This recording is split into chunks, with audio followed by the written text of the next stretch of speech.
Hey, what's going on, everybody? This the narrator once again. Sorry I've been out a little bit under the weather and stuff, but I had to go ahead and bring this out. My sister Lisa Cabrera, shout out to her. I support and stand with her for all them fuck ass trolls who did that petty shit. Y'all kiss my ass. Go fuck off and suck a dog's fail. Suck your dog's failures. Ain't nobody but them cave monkeys did that. Anyway, to get across on this is something that's really said need to be said about it. Um, Despite the fact what's going on with the Russia investigation and all this and stuff like that, and I said like a while back that Donald Trump as president would be the probably the best thing for so-called black people and stuff like that. Because one, why I say that because, and I ain't meaning it in a derogatory way, but I say this because maybe it's about time people need to start activating their pineal gland and start opening it out and see what's going on. You know, and I've also said recently too what Trump is trying to do. He's trying to, because you see in a system being falling apart and crumbling right before our very eyes, as he trying to get rid of this de facto false government and bring this country back to a republic. Now this is coming out, an article coming out the Hill. This was sent to me like about a week ago, but I couldn't make it video at the time because I was a little bit under the weather. But anyway, we're just gonna go ahead and get into it. As you can see, that says that Trump signs an order aimed at revitalizing economically distressed communities, which is code saying urban, you know, our communities. So let me just go ahead and read the whole thing. I'm gonna leave a link in the description for y'all so y'all can go back and read it as whatever y'all want. President Trump on Wednesday last week signed an executive order aimed at helping economically distressed. Excuse me one second. Economically distressed communities, building off a provision in his tax cut law. Now, the order creates a White House panel dubbed Opportunity and Revitalization Council, um, ORC, which will be led by Housing and Urban Development Secretary Ben Carson, aka Droopy Eyes, and consists of representatives from 13 federal agencies.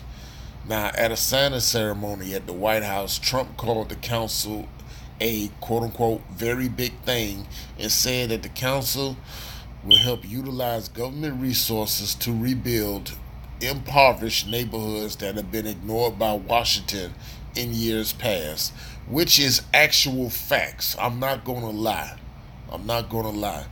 And this doesn't start and end with Obama, unlike some other house nigga that who made a YouTube video criticizing Obama. This was way before Obama, way before Bush 43, way before W, way before Clinton, way before Bush 41. He part of that. Way and even Reagan, worst of them all. Nixon, all that. This has been way ignored. We talking about over 6 decades. Real talk, you know. And you remember when Trump made that speech? When he made that speech, you know, try something new, try Trump. What the hell do you have to lose? Anyway, let me continue. A senior White House official said ahead of the event that the council will be tasked with helping to engage with members of government at all levels about how to use funds to boost low income communities.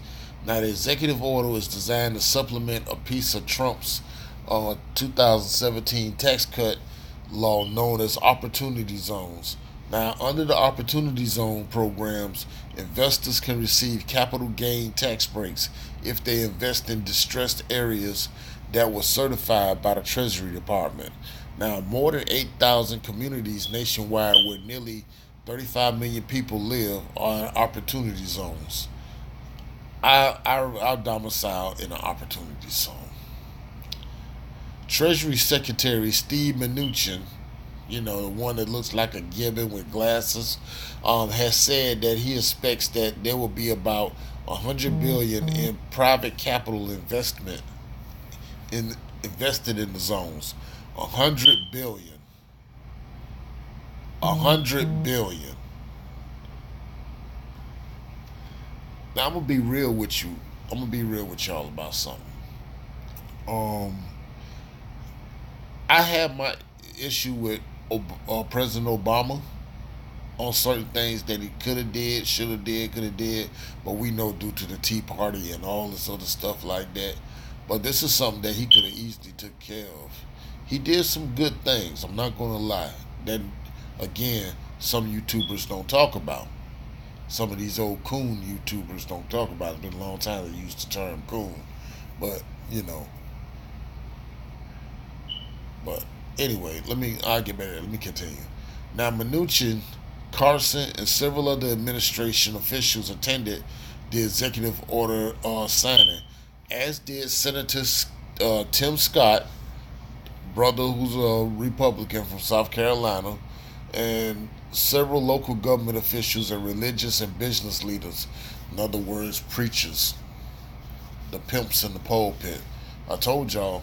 Remember I told y'all about how the preachers and the politicians, they like this, they go hand in hand. One of them happened to be Darrell Scott. Seen his Lloyd Bank looking ass in the background.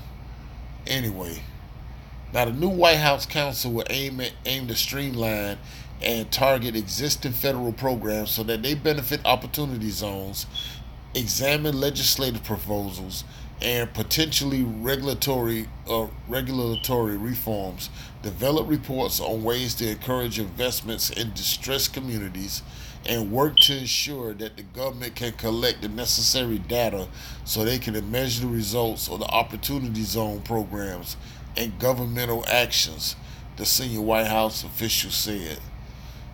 This is what they said. The whole goal is to, one, leverage the private sector, the economic incentive through opportunity zones, and two, create that public commitment from the federal government to ensure that the economic incentive helps all Americans and will create a robust private-public partnership to revitalize communities.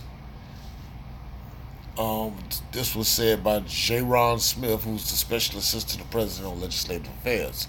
Now, the Opportunity Zone program was championed heavily by Scott while the tax law was being written, and the idea has some bipartisan support. But the program also faced some scrutiny. Now, the Associated Press on Tuesday reported that Ivanka Trump, oh God, and Jared Kushner, even worse, the president's daughter and son-in-law who work at the White House, could end up benefiting financially from the program. Yow. Which is true.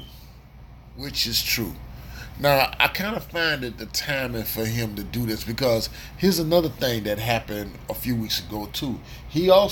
Trump also signed an executive order to to um, to deal with prison reform. I believe, say what you want to say about Kanye West.